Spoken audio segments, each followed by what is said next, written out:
So hello all, good evening and welcome to the Speed Mooting Pupillage Q&A event. Tonight's event is all about having your questions answered in relation to pupillage, whether it's applications, interviews or life in practice. For those of you that don't know me, my name is John Dove. I'm a criminal barrister and also the founder of Speed Mooting. So for those of you that don't know who we are, we're at Speed Mooting. We've been established for 12 years now. So 2012 we started. And what we do is we organise a variety of speed mooting and advocacy competitions throughout the year that are open to anybody who wants to be a lawyer. So whether you're an undergraduate on your LPC or bar course or a postgraduate, you're welcome to enter our competitions that we run. We also have a monthly advocacy club for people to practice their advocacy. So tonight we have 5 barristers on the panel who will be answering your questions, and in just a moment they will each introduce themselves to you. So without any further delay, I'll jump in and ask the barristers to introduce themselves. So first I'll turn to Clarissa Rodio. Good evening, everyone. My name is Clarissa Rodio, and I'm a barrister at Great James Street Chambers. And my primary practice consists of criminal law and extradition. Fantastic. Next, we have Hateema Zia. Hi, everyone. My name's Hateema. I'm a barrister at Exchange Chambers. My practice areas range from a traditional and a commercial transferee work, and that includes company law, insolvency, property, as well as commercial litigation disputes. Fantastic. Next, we have Beth Caunce. Hi everyone, good evening. My name's Beth. I am a barrister at 9 St John Street Chambers, which is in Manchester. I did a specialist pupillage in personal injury, which is still my main area of work, but I also do some work in crime and in inquests as well. Brilliant. Next, we have Jack Meek. Good evening, everyone. I'm Jack Meek. I'm a barrister at the Government Legal Department in London, that's the main provider of legal services to the UK government. I've done a number of things, broad brush areas, public law, but at present my specific focus is on environmental law. Fantastic. And lastly, Dan Wood. Hi, as John's just said, my name's Dan Wood. I am a barrister at Charterhouse Chambers. Based in Liverpool, although we're based all over the country. I am also the Charterhouse Chambers pupil supervisor. My practice areas are personal injury, clinical negligence, and some commercial and landlord and tenant as well. Fantastic. So they are our 5 panelists for tonight. So I'm going to jump into the pre-prepared questions that have been sent in advance. And the first question that we've received is, how do you recommend making your application stand out in the right way? So I'm going to turn to Clarissa to answer this question. Thank you, John.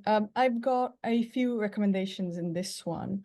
In written applications, you have to be able to show that you have the ability to persuade the reader. So tailor your application to the Chamber's practice areas. In an application, you put your strongest argument first, and then you go from there. You have to be able to demonstrate also some evidence of interest in the work that the set does. You can look at the website and news section, see some cases that barristers have dealt with, for example. Then you can even ask yourself how you would argue that case. Then sell yourself. Don't be too modest. So of course, you should not only make statements of your skills, but it is very important to substantiate those with practical examples. For competency questions, you have to use the STAR method and make sure you say, I researched, I drafted, I learned, etc. Then it is not a must that you include only law-related examples in relation to your experience. Anyone in a non-law experience can demonstrate skills. And obviously, chambers do place a great weight on academic qualifications and relevant experience, but what is most important is that applicants show their personality. So don't be afraid of showing that. It gives the pupillage committee an idea about your character. One of the most difficult parts is to keep your written application concise and to the point, which is a very valuable skill in a barrister. So try to avoid over elaborate language and simultaneously make sure that you do not use informal language. Contractions, for instance, must be avoided. Your writing style also, again, should reflect your personality and avoid sounding like a lawyer. Finally, do not be rushed. Take your time to draft your application, proofread it, and ask someone, more than one person to proofread it, which is imperative. Also, another tip that I usually give to students and aspiring barristers is to not be intimidated by, well, if all the junior tenants have an impressive CV on the chamber's website, diversity is what most chambers are aiming at. So there are other ways to show that you have the right combination of skills, intellect, and traits to succeed as a barrister. Excellent, some great tips there, Clarissa. Jack, have you got anything to add on that question? Thanks, my lord. I have 3 submissions to make in typical barrister fashion. There's a reason, there's a method to the madness of me framing it that way. I do have 3 points. The first one is, remember that your application form is your opportunity to tell your story, for want of a less hackneyed phrase. It is your opportunity to craft narrative, so everything should read coherently as a whole. It's one piece, so start to finish, it should be apparent why you are applying to this set or this employer at this time, that sort of all of your decisions to date have logically led you to this point. And with that in mind, you want to have your application structured appropriately, and that comes into the rule of 3 and why I'm making sort of 3 points here to not so subliminally convey that message. The second point, which is related, is remember that each part of your form is an opportunity for you to sell yourself. So don't just describe, for example, if you're asked a question about your experience, your work experience, don't just say, I observed this, I did this, but actively engage with it. As Clarissa said, you want to persuade the reader that you are the right person for this set. So say what you did, yes, but then reflect on what you learned and then think about how you'll apply it in practice, because that's also showing that you have a commercial awareness about what the bar is as a profession and how you're going to slot in and build upon the experiences, etc., that you have to date. And then thirdly, again, echoing something Clarissa said, which is not being afraid to show your personality, especially whenever it comes to those questions which are designed to test your motivation. I know one of the ones we had later on is about answering that dreaded "why do you want to be a barrister" question. But be honest, reflect on why it is you are coming to this point, why you want to come to the bar, because you've thought about it, and again, that active engagement, really considering and being self-evaluative. Remember that if you could replace your name on the form with somebody else's name and it would basically have the same effect, you're maybe missing a trick, because it is perhaps tending towards the generic rather than something which is bespoke, something specific to you. So that's my start over 10 in 3 points. Thanks, Jack. Some great advice there. Right, okay. Well, with that, we'll jump on to question 2.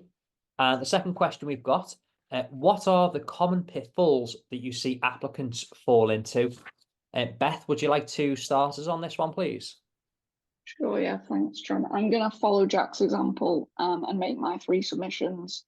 The first is, I've seen pupillage applications where candidates are telling me what they can do and how brilliant they are, but they don't evidence that with their experience.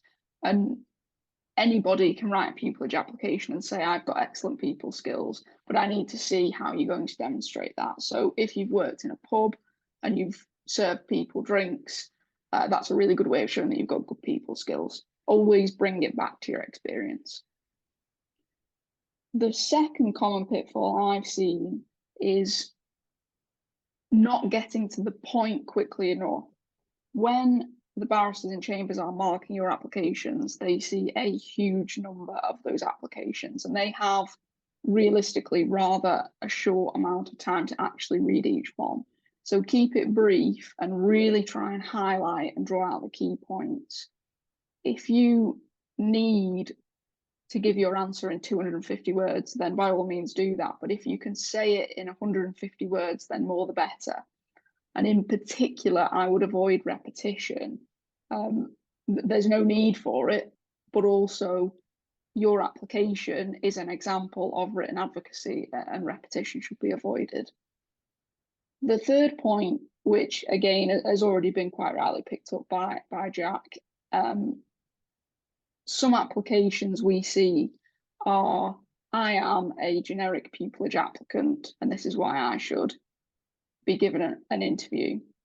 Don't do that. Be yourself, be authentic, show some personality, maybe include something that's going to make the person reading your application sit up and take notes of you. Maybe you, I don't know, teach people how to fly a hot air balloon. That's going to make me take notice of your application. Obviously keep it relevant, keep it to the key skills that you're trying to show, but honesty is always the best policy with your applications, and being your true authentic self is the best way of communicating your skills and experience to whoever is reading your application. Brilliant. Thanks, Beth. Some great advice there. Dan, have you got anything to add on that point? A couple of things, pitfalls. My chambers ask for a handwritten covering letter, which is not to mark your handwriting. It's to keep the numbers down to people who are actually seriously interested in applying, rather than pressing F9 and printing out another application.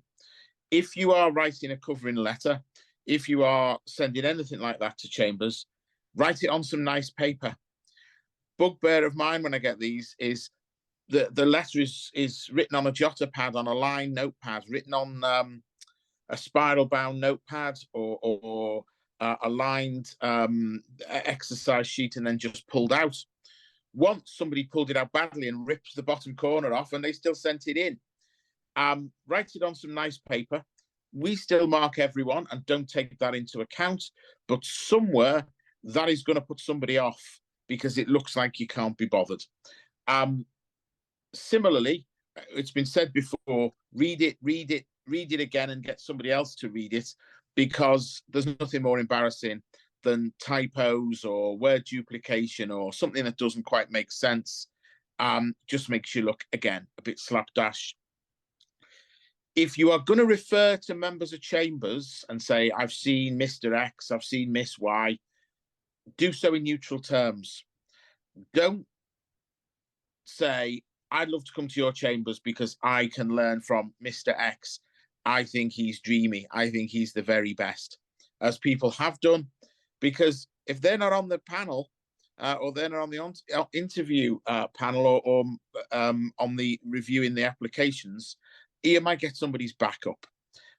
So just in neutral terms, I have observed, I'm familiar with your chambers, I have observed Mr. do such and such. I note that Miss was in the case of. And I suppose, don't want to phrase this too harshly, but it's entirely right. Don't be shy. What's been said, make the most of yourself, but don't go too far, because stay honest and stay on something you can justify. Don't say you've got loads of experience in clinical negligence. You have done a lot of clinical negligence work. You followed a lot of people do clinical negligence, and this is a particular interest of yours, because if you're asked at interview what the Bolam test is and you don't know, you're going to look like a scammer. You're going to look as though you've gone too far. So yes, make the best of yourself. Yes, big yourself up, but keep it within the bounds of reality. And I think I've made 3 submissions there as well. There we are. Thanks, Dan. We're keeping to the theme of 3 submissions there. Right, lastly, Hateema, anything to add on that second question? Yeah, so I've got one subheading, and I think my submissions will fall underneath that, and that's lack of preparation. And I think everything that's been said can fall underneath this heading. If you don't prepare, you will fail. And therefore, that's both for your applications. If you don't prepare ahead, get it checked, make sure somebody else has read it, it's not going to get through to the interview stage. But also, when you get to the interview stage, all the preparation has to happen before you get to that interview. So my 4 subheadings that I'd like to make underneath lack of preparation is, firstly, not knowing your application. So there might be a time where you don't get interviewed like a lot later on until you submitted your application, and you might have forgotten what you've written to this particular chambers. So if you don't know what you've submitted and you turn up at the interview and say something completely different, you're not going to sound good. So know your application, know what you've put down for that particular chambers, and know it so well that you can literally memorize what you've written for each question, what page it is at. Because I found that when I was at the interview stage, I was actually getting asked questions that were similar to what was asked on my application form. And I remember saying in my interview, well, as you know, on this question, as part of the actual written application, I wrote at this page to answer this question, but let me include what else I would have written if I had more time. And then I said what my other 3 points would have been in addition to what I'd already told them. So that shows that you've read your application, you know it really well, and you can take the barristers that are interviewing you through your application. The second pitfall, I would say, that comes underneath lack of preparation is not knowing the chambers really well. There's a lot of things that chambers put out on their websites, whether it's on social media or on LinkedIn or on their actual chambers website. You need to have researched and known everything to the point where if something gets called up at the interview, you can comment on it.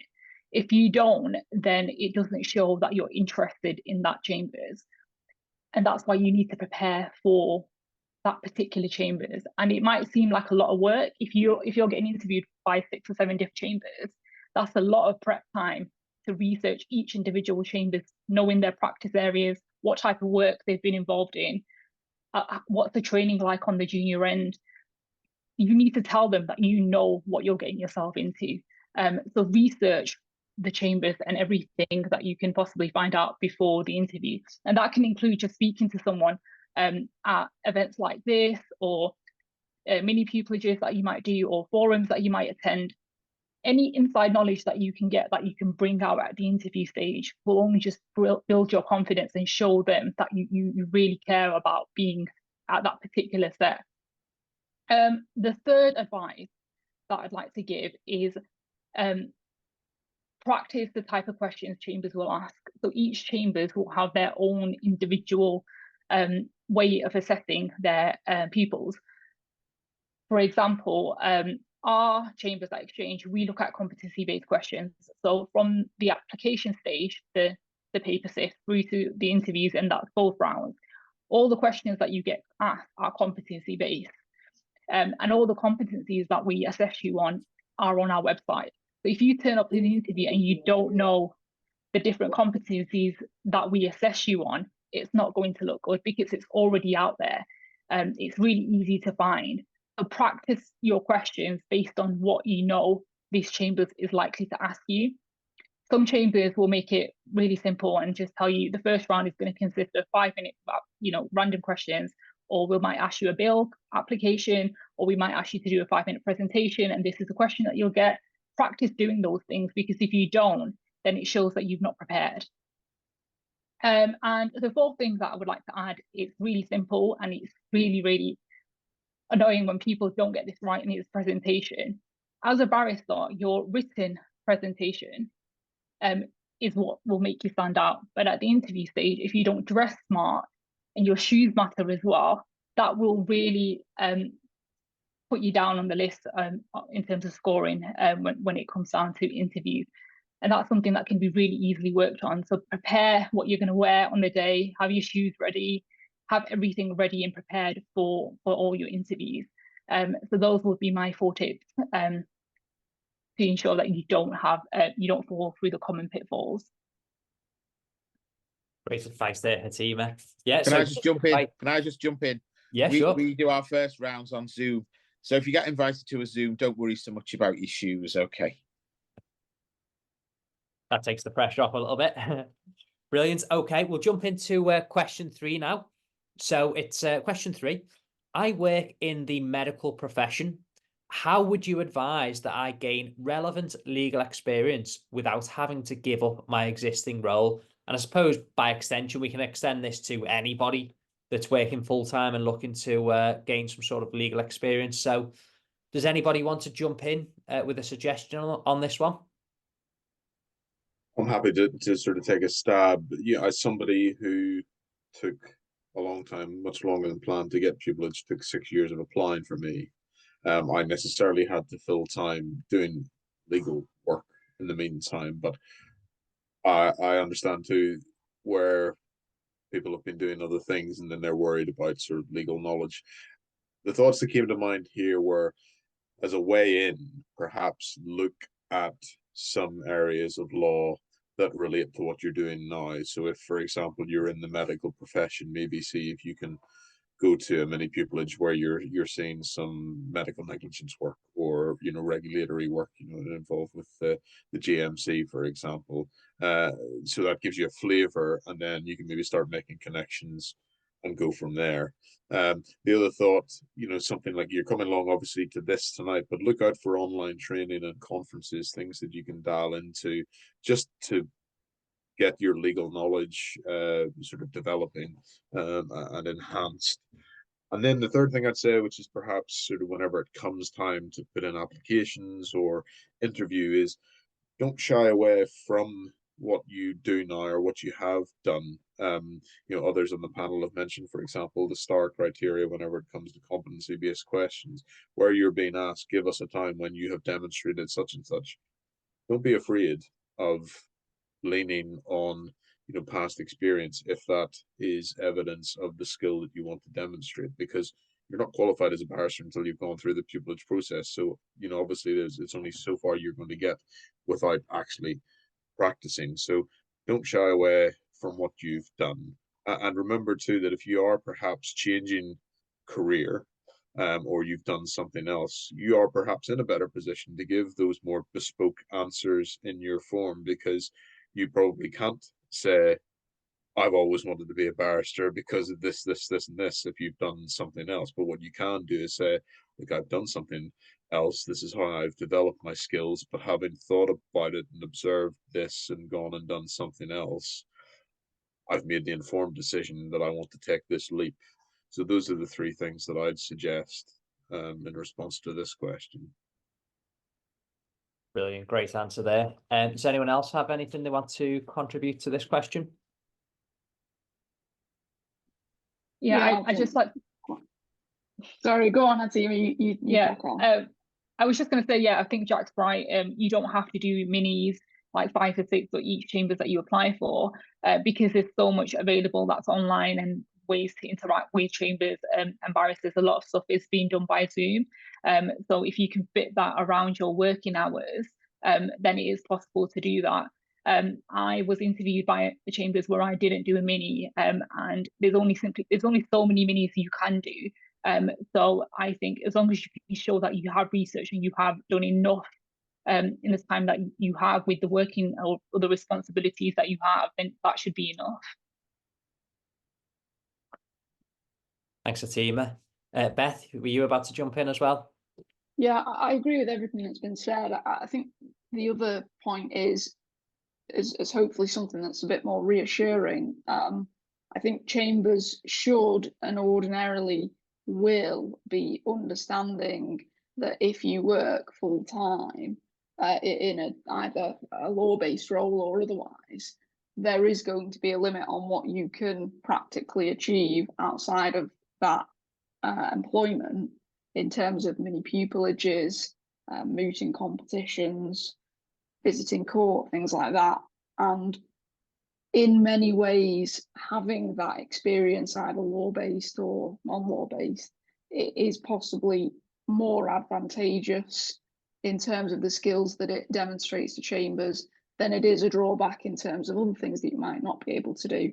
And certainly using it as a positive, showing the skills that you've obtained from that employment and also your time management skills in terms of getting the other experience that you need is real positive for you. And just as a final very practical tip, if you are, for example, struggling to get into court to see things, you can go on YouTube and watch Court of Appeal hearings. That's a minor point, but at least if you can bring that to your application, it shows an awareness, first of all, on your part that you need to do something to get some experience, but also it shows that you've got the motivation to go and do it in your own time. Brilliant. Thanks, Beth. Some great answers there. Right, we'll jump on to the next one then. I think this has been touched on a little bit in a previous answer as well, so probably not a great deal to be added here. How do you begin preparing for a pupillage interview for a set? What should you be focusing on? So I think we've touched on this a little bit, but if anyone's got anything else they want to add at all. The first thing you could do is actually, if you've done your research already when you were making your application, your written application, you'd know the type of questions that they might ask you at the interview stage as well. There is a lot of things that chambers will give on their websites or online on social media, like the type of things that they look out for. So when you are preparing, make sure you've got an example to give for those type of questions that you get asked. If you're applying for a criminal pupillage, for example, you might be asked to do the common things that I have known is for people to make bail applications. If you've never made one, if you've never practiced doing one, perhaps do that. So there's things that will come to you when you're researching the chambers to figure out the type of things that they might be looking at first round. Second round are usually more assessed, so you get sort of presentations given or a quick essay to write. For commercial, that is, from my experience, I've had to do a piece of drafting, piece of advocacy, oral advocacy, as well as two different interviews on the same day. But each chambers will do things differently. So when you're doing your research, write that down, because when it does come to the interview stage, you'll know what things to look out for. Great advice there, Hateema. And coincidentally, as you say, a lot of chambers do ask for candidates to perform a piece of advocacy, and normally things that you would be expected to do as a very junior barrister. So pleas and mitigation, bail applications, civil submissions advocacy, which coincidentally are things that we cover at the advocacy club. So it's a perfect chance for you to practice those forms of advocacy. Dan, I think were you about to provide an answer as well? It sort of follows on from that or adds to it. If you are given anything to prepare in advance, if you know you are going to do some advocacy in advance, if there is a written problem where you are asked to advise in conference or just to prepare a point, prepare it, put your back into it, do the preparation, because you've got to interview, and at that stage, that interview is probably the most important interview in your life. The next interview is the most important interview you've ever had. So put some effort into it and it will reward you. Great advice there, Dan. Right, okay, we'll jump on to the next one. We'll probably get maybe one more question before we jump onto your spontaneous questions. So the next one, what are chambers looking for in answer to the question, why do you want to be a barrister? I'm happy to sort of take a stab at this. I've been answering some of the questions on the chat which are related. But this is what I've thought about a lot, sort of post pupillage. And I think ultimately that question is testing your motivation, in my opinion. It's different from the question, why do you think you'll be a good barrister, or what skills you have? And I think the tendency sometimes is you think, oh, I must answer this in a very generic way by saying, I want to be a barrister because I like public speaking, and here's the evidence for my good public speaking skills. It might be that that one is one of the reasons why, but what I would say is take a step back, be honest, and reflect on what are your motivations. If we were having a conversation over a cup of coffee and I just asked you, why do you want to be a barrister? What would you tell me? And I'm not saying you phrase it that way in your answer, but I think that's your starting point. So think about your motivation, be honest, And then also remember too that I think it's also trying to elicit you to think about, do you really know what is involved in this career? Because obviously it involves a lot of hard work, a lot of dedication, there's a lot of competition, and are you ready to sort of jump into it? So I think it's given you the opportunity to reflect. I know that the bar involves this. This is why I want to come to it, and this is honestly the reason. And then it's sort of remember that back to what I was saying at the beginning, this form is a narrative you want to tell. This is only one question. It's not going to be read in isolation. Use it to set the scene. And then in your follow-up questions, you'll be asked, why will you be a good barrister? What skills are you going to have, etc. So that's the way I approach it. And what I've done in response to one of the questions in the chat is posted a link to a Q&A I did with the Bar Council. Obviously, it wasn't a pupillage application context, but I had been asked a similar question, and I tried to show my personality and have a little fun in the answer. And obviously, you have to use your judgment how you go about doing that.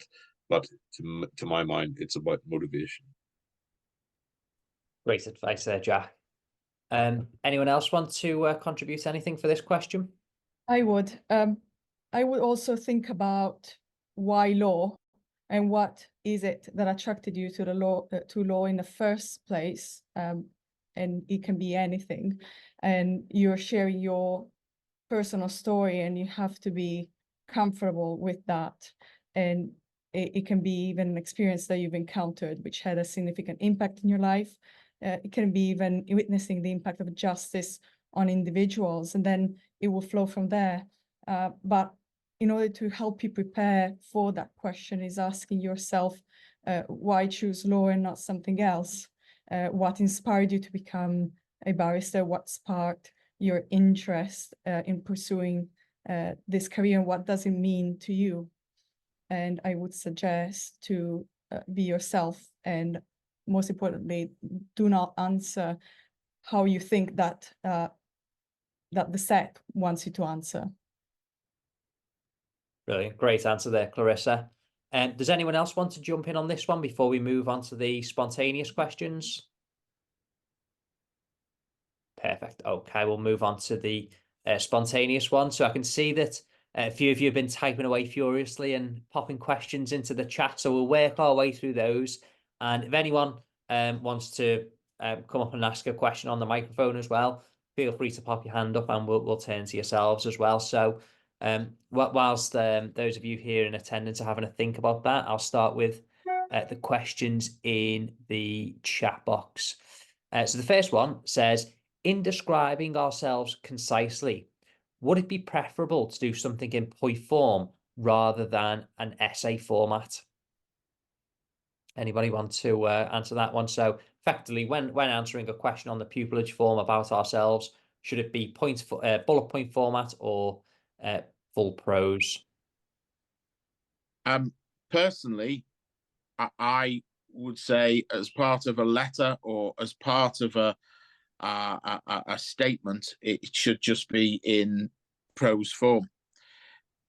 But the difficulty with this is there are 5 people from 5 chambers out of hundreds, and however you do it, it's probably going to find favour with somebody and not find favour with somebody else.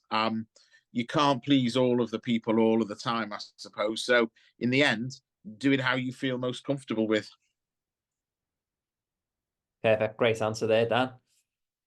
Right. I just add to that. I would just suggest that whatever approach you decide to choose, be consistent in your application. That's just what I would add as an addendum. Yeah, absolutely. I think consistency is key with applications.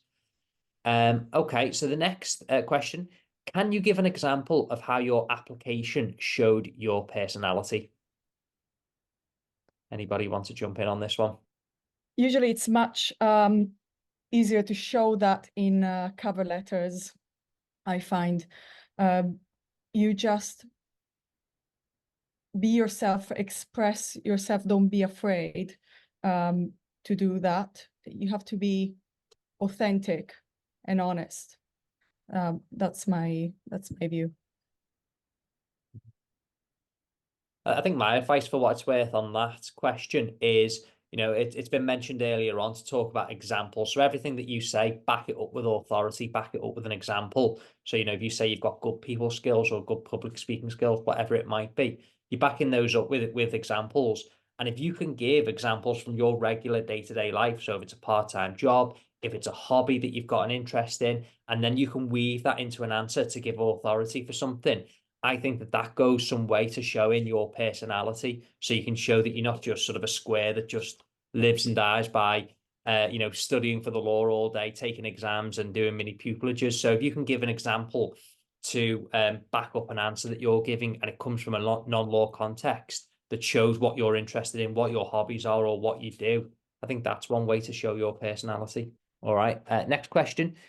For an international student, what would be suggested to do to build and gain the required experience, as experiences are quite competitive to obtain, such as mini pupillages, to support a pupillage application? I suppose as a main piece of advice is just any opportunity that you see, take it, because you don't know what will come from it.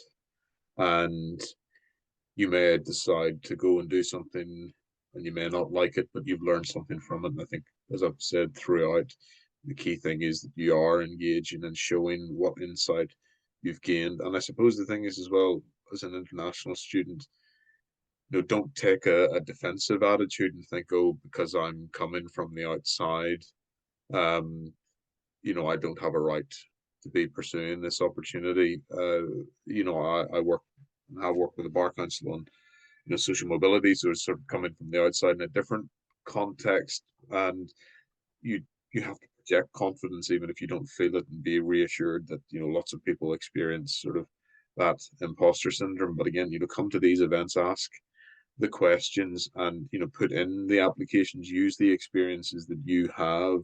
And everyone has to start somewhere. You know, maybe look at those online events, you know, read up on the subject matter, and demonstrate. You know, if you're at the stage where you're thinking about applying to an Inn of Court, for example, go along to events and just start networking with people. There's no trick to it. It's just having conversations, and you never know what insight you'll gain. So hopefully that's reassuring, if it's not at least giving you sort of a specific route, here's what you must do.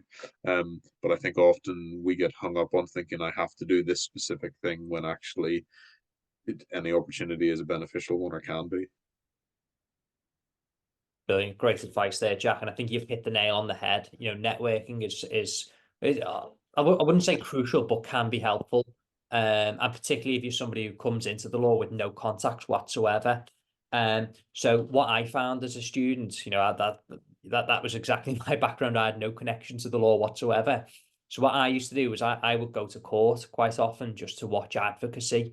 You know, courts are open buildings, with the exception of the youth court. You can go in and pretty much watch any type of hearing.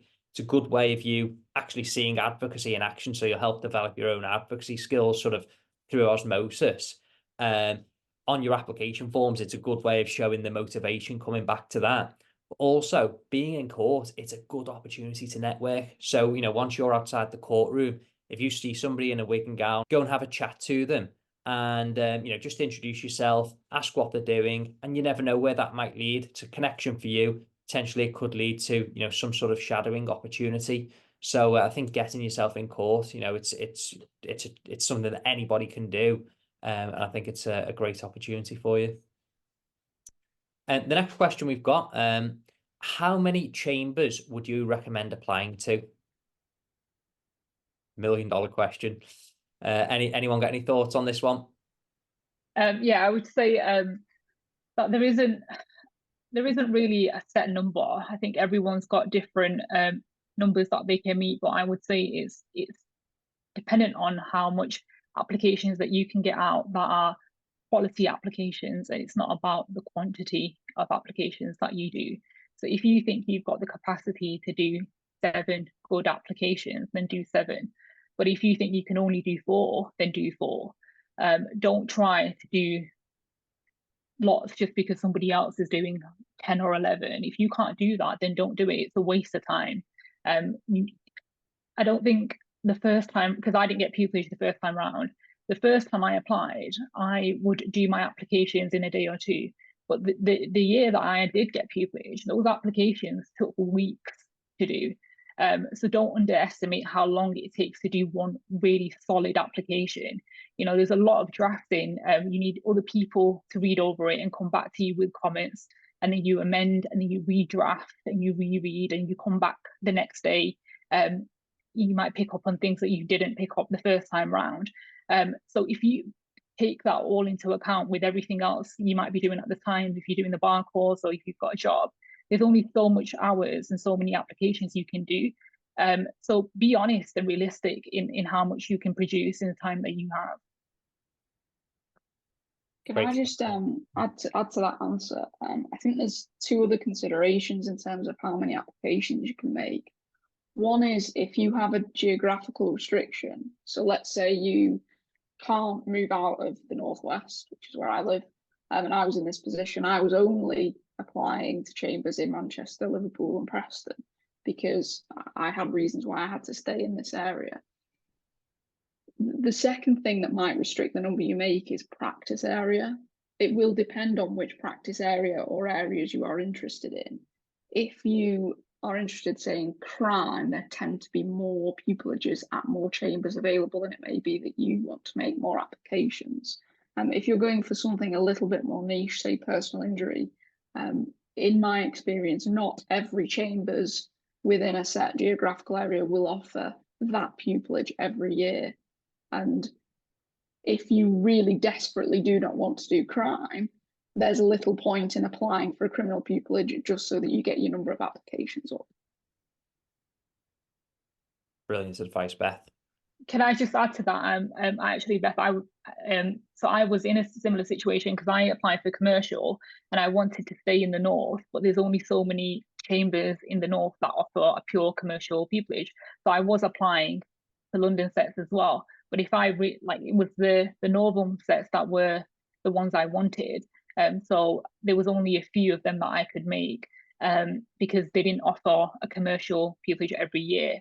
But you'll know that when you're doing your research in terms of how many applications you can make in that area. But if you're willing to apply outside, then do so if you've still got the time.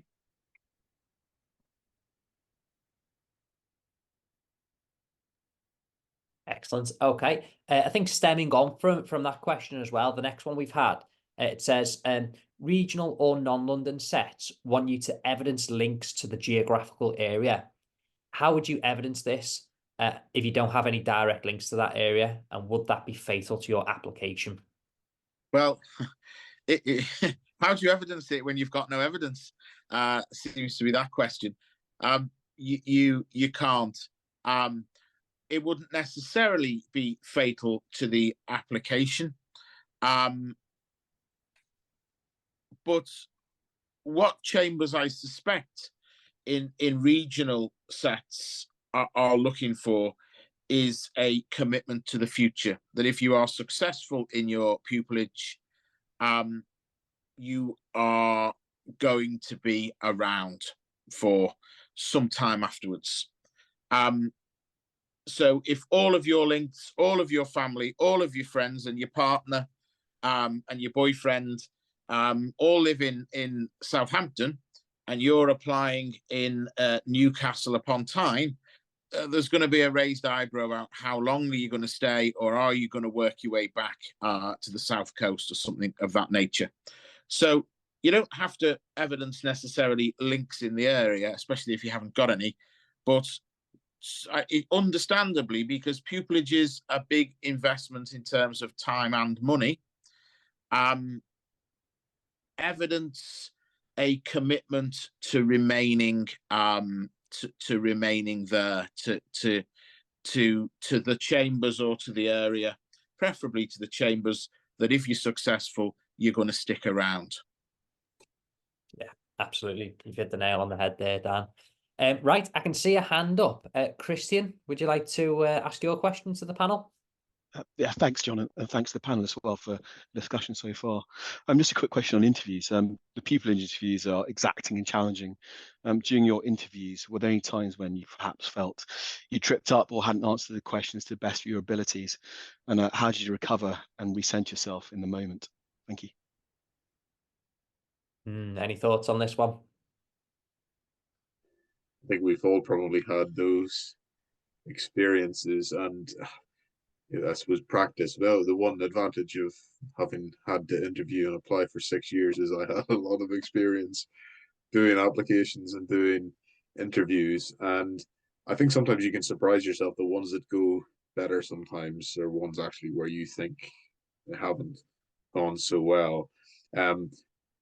I would just suggest that whenever you're answering questions, always take a pause and reflect on your answers. Try and come up with those 3 points. Don't feel the need to rush in, because then you're likely to trip up. And I think sometimes, honestly, pupillage panelists just get bored and try and see how they could put you under pressure. And if they're like sort of sharks in the water, if they smell weakness, they'll sort of, circle in and make it even more uncomfortable. So if you are in that position, don't be afraid of just saying, oh, sorry, actually, can I rephrase? Or just, you grab hold of the narrative again, and don't let them sort of pull you underneath the surface.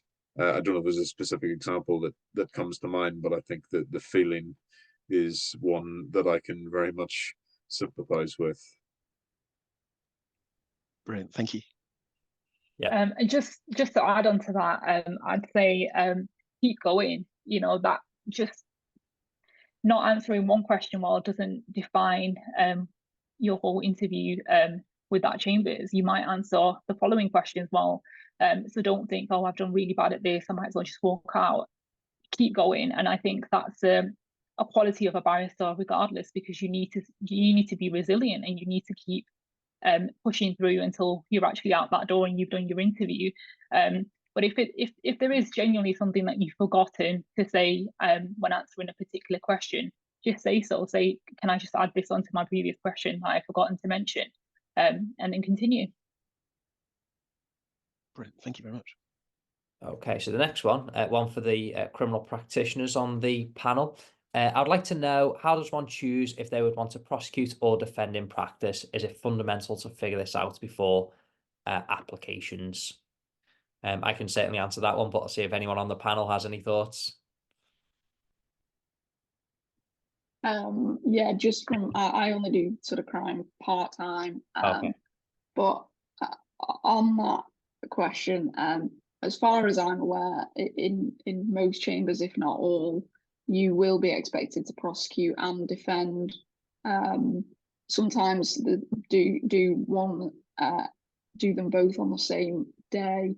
I can go from defending somebody in a sentence in the morning to then prosecuting somebody in a sentence in the afternoon, unless I think you're working for probably the CPS, in which case you would only prosecute. I think it's ordinary to do both. Yeah, absolutely. Yeah, as you've said, Beth, unless you're going to be applying to the CPS, be doing exclusively prosecution work.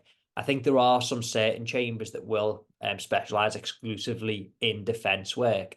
So you'd never touch any prosecution work whatsoever. But as a general rule, you can be doing either. And I think that's one of the nice things about the independent bar, the fact that you can do both types of work. And I think that does make you a better barrister, because when you're defending, you're thinking, well, if I was to prosecute, how would I think about the case? Likewise, when you're prosecuting, you would think, how would I go about defending a case like this? So you don't really need to pick beforehand.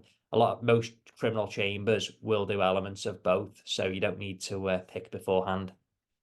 Can I just make an additional point to somebody who's not a criminal barrister, and you I'll be careful what I say, because I'm a government barrister, which I'm a civil servant. I'm not politically affiliated, but I think there's been a narrative developed, not just sort of in the political world more generally, about these sort of barristers' consciences perhaps leading them to try and avoid certain work, but ultimately, generally speaking, there's the cab rank rule. So if you have expertise in a particular area, your sort of personal feeling shouldn't really affect. As John says, you're going to develop skills by doing each of the disciplines. But remember that, you know, you may not approve of everything that your clients do, but you are not your clients. You have a role to play within the wider system. It is not up to you to make the judgment on people. It's up to you to put the case as you're instructed to do.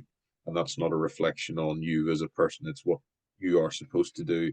And it's up to judges, etc., to make the determinations of the sort of fact and law, depending on which area you're working in. So what I would just add for all areas of law, not just crime, sort of be open-minded, because it'll be interesting work to do regardless of which side you're on in any given case. Yeah, absolutely. Great answer there, Jack. I think we'll probably have time for maybe one or two more questions. So I'll just go through the way they came through chronologically in the chat. The next one, can you provide a brief example of a good answer and a bad answer to the question, why do you want to be a barrister? It looks like, Jack, you might have actually provided did you give a written response to this one? But that was sort of, it was an answer I'd done for a Q&A. Oh, right, okay. But I suppose what I'd think about is, again, what I was saying earlier, if you can replace your name on the form with somebody else's, I think, and I was guilty of this myself, there is a tendency, I think, to answer that question such as, I want to be a barrister because I'm good at advocacy, because I want to be self-employed. And I'm not self-employed, obviously, I'm an employed barrister, you know, because of this, that, and the other. And you're answering a question along the lines you think somebody wants you to answer it.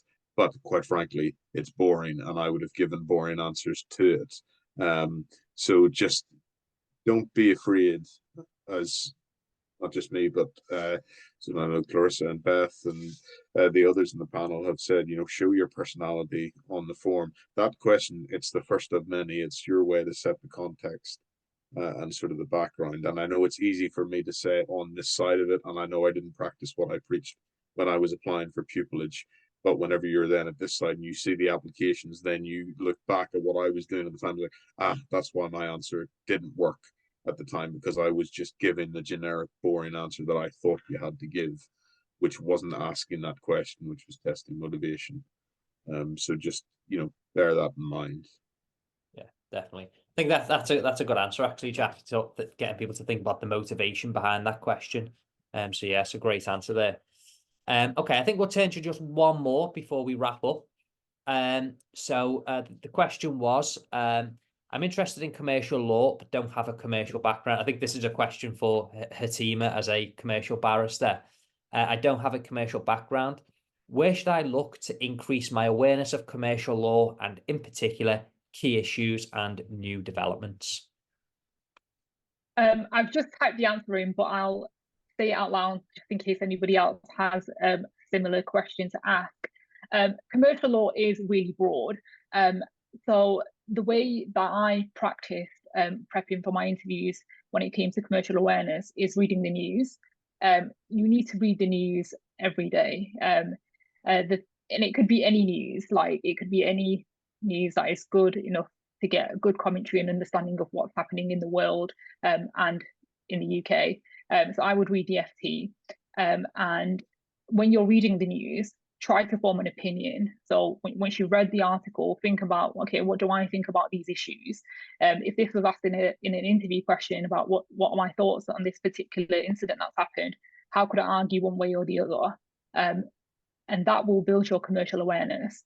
The second thing I would do is go onto the Chamber's websites. They all have a news / article section.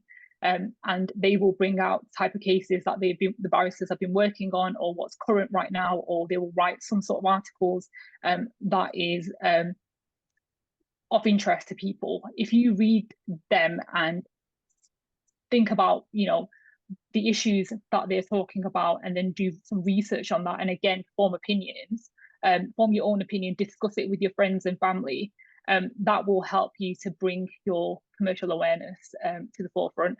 And those are the things that you can use when you come to the interview stages and making your applications. Excellent. Great answer there. Right, so I think that brings us up towards the end anyway. So we've had some great answers to the questions that have been posed tonight. Just before we finish, I'm going to turn to each of our panelists for a final sort of soundbite or last little piece of advice, golden piece of advice, as it were. So we'll work our way around our panelists. So we'll start with Dan. Dan, have you got any final words for us?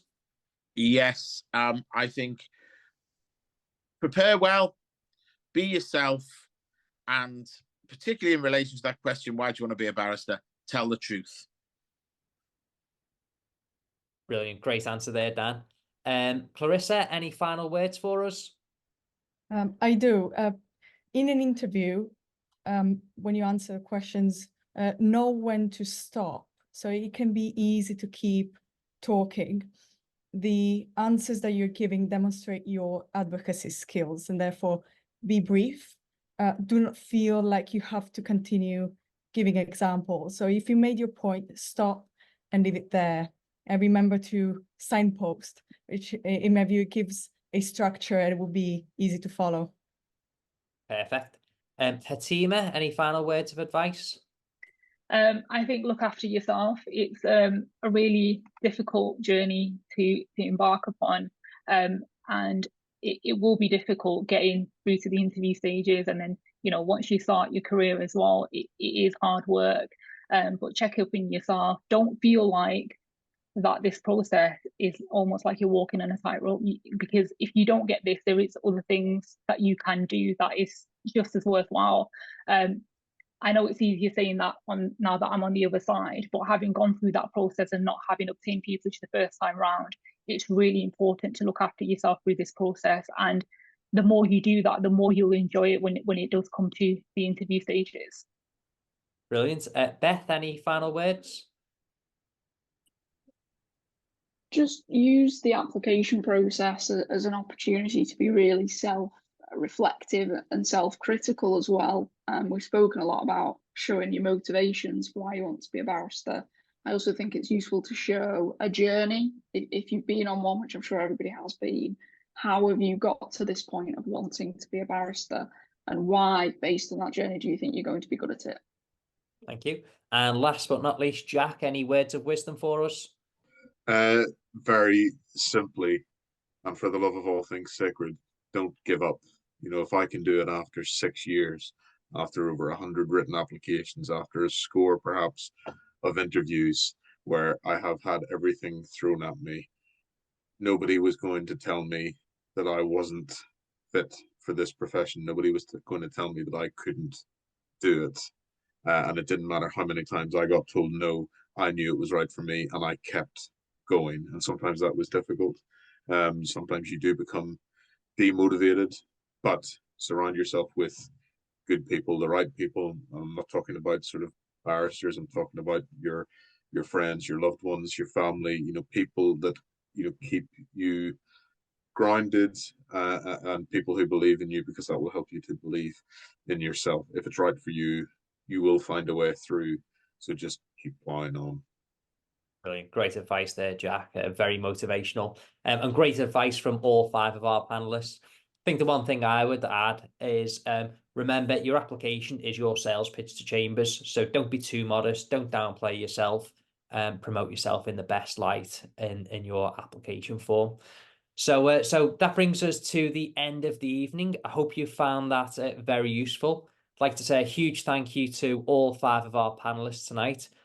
Your advice has been fantastic, and I'm sure that everyone in attendance will learn a lot from what you've shared tonight. Keep an eye on our website. We've got lots of great events coming up throughout 2024. We've got plenty of competitions. So presumably, if you all want to be barristers, you're looking to show off your advocacy prowess. So it's a perfect opportunity to do so. We've got a few other events coming up this year. I'm not saying too much, but later in the year, we've got lots coming up for those who are aspiring to go to the bar. So keep an eye on the website and our social media channels. And I hope you enjoy the rest of your evening, and best of luck with the pupillage journey. Thank you.